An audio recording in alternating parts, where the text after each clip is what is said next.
یا ایھا الذین آمنوا، اے ایمان والو، کلوا من طیبات ما رزقناکم، کھاؤ صاف ستھری چیزوں میں سے جو ہم نے تم کو دی، واشکروا للہ، شکر کرو اللہ کا، ان کنتم ایاہ تعبدون، اگر ہو تم اس کی عبادت کرنے والے۔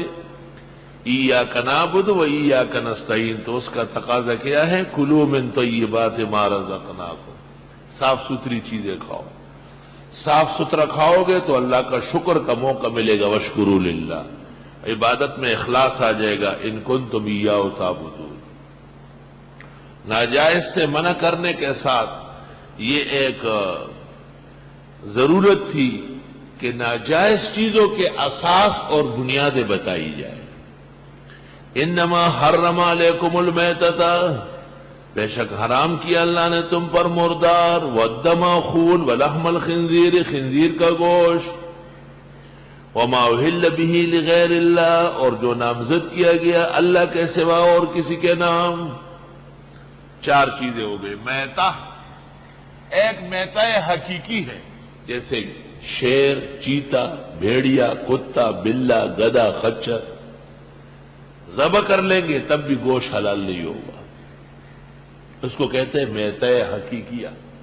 ایک میتہ حکمی ہے، گائے حلال ہے، ذبح نہ ہو سکی، بکری حلال ہے لیکن ذبح کرنے والا مشرک بدعتی ہے، اونٹ حلال ہے مگر بغیر چھرے کے جھٹکے سے مارا گیا۔ وہ جانور جو اصلاً حلال ہو اور صنعت سے، کسی کی کاریگری سے اس میں نقصان آ جائے، اس کو ہم کہتے ہیں میتہ حکمیہ۔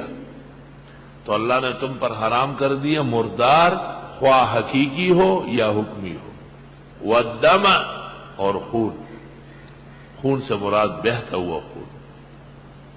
ولحم الخنزیر، اور خنزیر کا گوشت، عام طور پر مفسرین و فقہاء کہتے ہیں خنزیر بمعنی جسم اور بالوں کے اور ہڈیوں کے ناجائز و حرام ہے، لحم بھی، شہم بھی، جلد بھی، اور تمام قسم کی چیزیں۔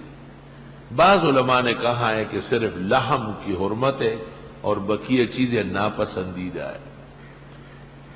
وما اہل بہ لغیر اللہ، اور وہ بھی جس پر آواز لگایا گیا اللہ کے سوا اور کسی کے نام کا، بابا کا بکرا، دربار کی منت، ادھر کی نیاز، ادھر کی نظر، ذبح کرتے وقت تو نام اللہ کا لیا گیا لیکن جانور نامزد تھا کسی درگاہ کے نام،